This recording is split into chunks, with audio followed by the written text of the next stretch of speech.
Старые трюки в новых странах. Зачем лидеры Центральной Азии обещают перемены?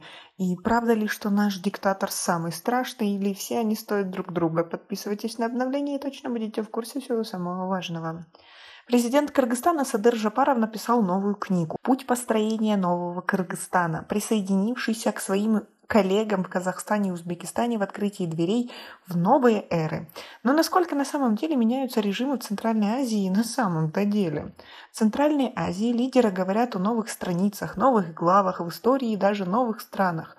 В Узбекистане Шавкат Мирзиёев сделал новый Узбекистан лозунгом своей предвыборной кампании 2021 года, спустя лет после прихода на пост президента. Через несколько месяцев вирус подхватил президент соседнего Казахстана Касым-Жомарт Токаев.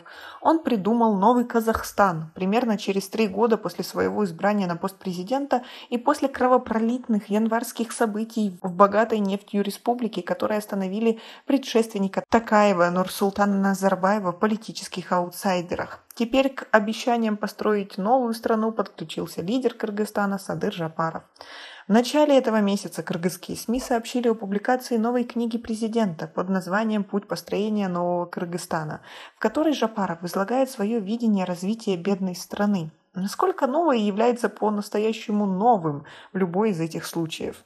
Асель Тутумлу, доцент кафедры международных отношений и политологии Ближневосточного университета Северного Кипра, отмечает, что стратегии 5 бывших советских республик Центральной Азии удивительно последовательны. Государства Центральной Азии очень активно пытаются обеспечить стабильность своих режимов, сохраняя при этом систему политической экономии, где большая часть экономической выгоды достается очень небольшой клике, заявила Тутумлу в недавнем интервью. В то же время мы видим, что население меняется. Для меня это то, что является новым в Центральной Азии, добавила Тутумлу в ходе обсуждения. Учитывая, что Кыргызстан – страна региона, в которой произошло больше всего изменений в руководстве, возможно, иронично, что Жапаров, в отличие от Мирзиёева и Токаева, не утверждает, что кыргызы уже живут в новой стране.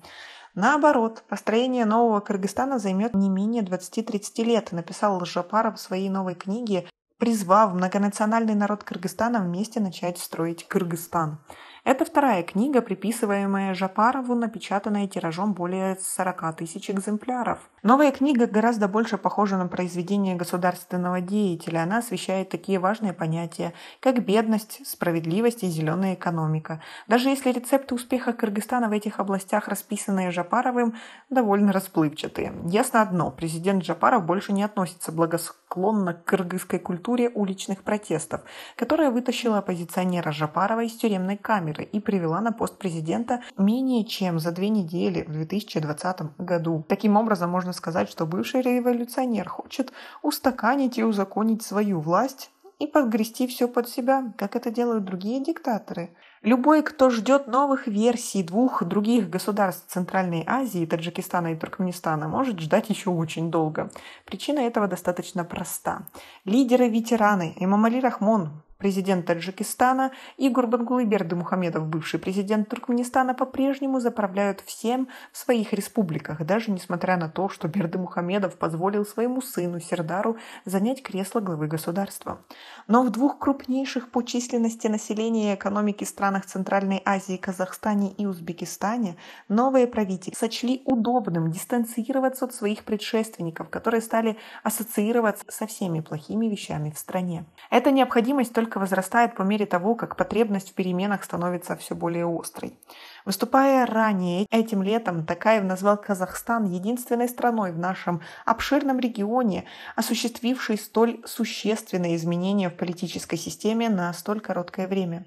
Мы сформировали качественно иную конфигурацию ключевых институтов власти, значительно расширили участие граждан в принятии решений, всесторонне укрепили систему защиты прав и свобод человека, заявил Токаев, назвав действующую систему более справедливой, открытой и конкурентоспособной.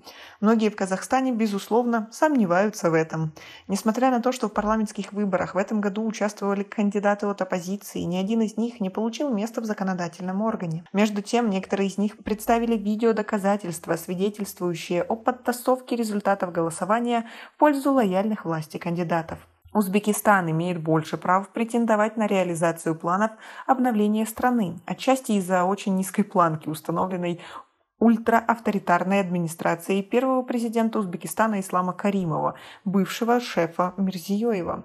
Как отмечает исследователь Колумбийского университета Александр Кули, еще один политолог, участвовавший в обсуждении, правительство Каримова не заботилось о том, каков его международный имидж. Администрация Мирзиёева оказалась более чувствительной к внешнему восприятию себя, не говоря уже о жажде кредитов и инвесторов.